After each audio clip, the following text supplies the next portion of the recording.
As the world ages, falls amongst older people are becoming an increasing global health problem. A fall among someone over 70 can trigger a cascade of serious, even life-threatening health consequences, such as immobility, pneumonia and fractured hips. Falls aren't an inevitable part of ageing. In fact, they're preventable. Our study looked at multifactorial falls prevention interventions, typically a falls and balance clinic, where a number of health professionals are on hand to recommend a tailored solution. We know from previous research that these specialised clinics do prevent falls. What our study looked at was the factors that influence older people to actually attend the falls clinics.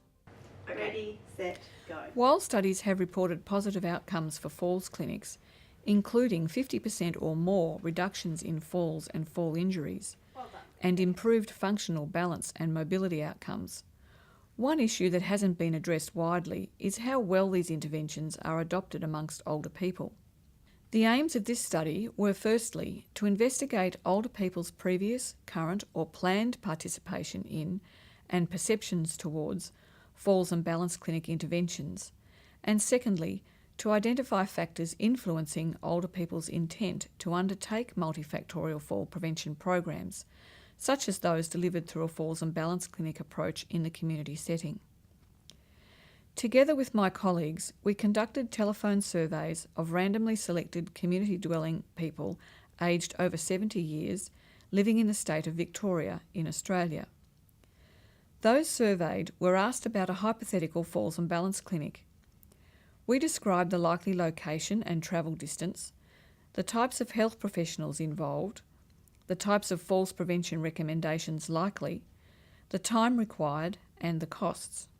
Participants were then asked about whether they had attended a falls clinic previously and whether, if such a clinic was available, they would participate in this type of intervention.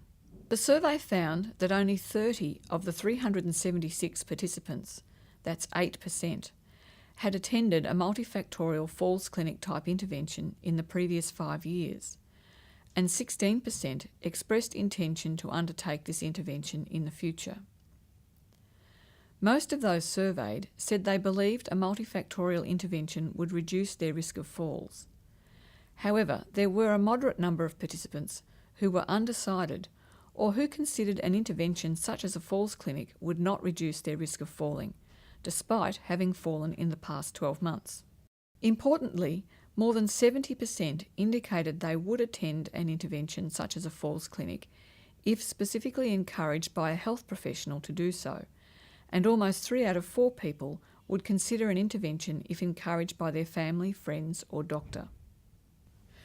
What was an interesting outcome of the surveys was that the issue that most influenced whether a person intended to participate in a falls clinic type of intervention was their perception that this intervention would be effective for them.